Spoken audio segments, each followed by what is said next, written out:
Hello students, I Prabha Sharma welcome you to the new chapter Accounts for Incomplete Records.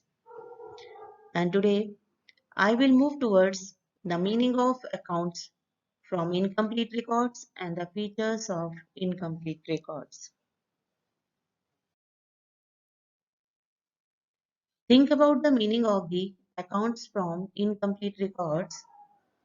Accounting for the incomplete records are not strictly based on double entry system, the rules of debit and credit. That's why it is called as incomplete records. Many authors described it as another name, single entry system, because it is not using the rules of debit and credit. That's why it is called as single entry system. Single entry system is because the accounts are not maintained with the rules of debit and credit and the nature of accounts. So that's why it is not to be called as shortcut method of the double entry system. It is considered as a mechanism, means tools, means techniques of the maintaining the records where the some transactions are recorded by using the debit and credit system and the others are not. Only affects to the one side, but normally affecting to the one side. Under this system, cash transactions, credit for credit, the personal accounts of the debtors and creditors are maintained. So that's why the major focus remains on the cash dealing, cash accounts, and the debtors accounts and the creditors accounts.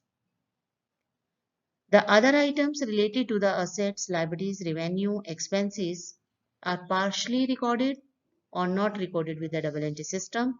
So that's why the final account is not very easily can be prepared without making conversion of the incomplete records to the complete record called as double entry system. Now you may see the features of the incomplete records.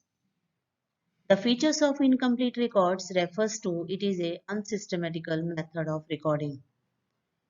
Why are you calling it unsystematical? Because systematic process is not there, which is generally used in the double entry system.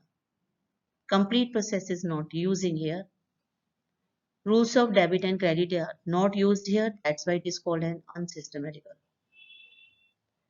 And it records only the cash transactions, personal accounts only, and then others revenue, gains, expenses, losses are not properly entertained. So that's why the complete records complete aspects, real, nominal, and personal account. Here only the real and personal accounts are entertained. Personal transactions of the owners may be recorded in the generally in the cash book. Different organizations maintain the records with their own comfort, own convenience, and the need and the requirement. So the accounts of one organization cannot be compared with the another because the uniformity is not there. To calculate the profit and loss, obtaining for the other informations necessaries to collect the original vouchers related with the sale invoice, purchase invoice.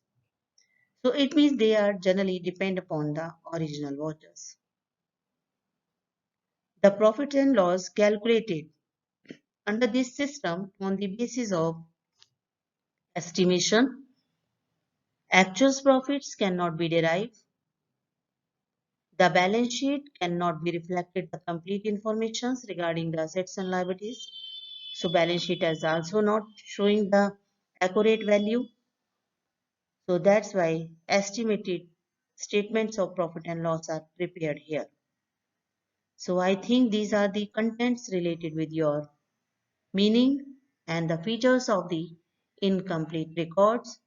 So you may have to think about unsystematical method, records only cash, a real and personal account, and the Honors items to be shown only to the cash book and then prepared according to on comfort, and then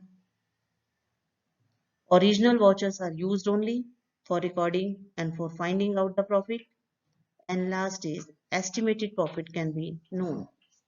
Thank you. Thank you.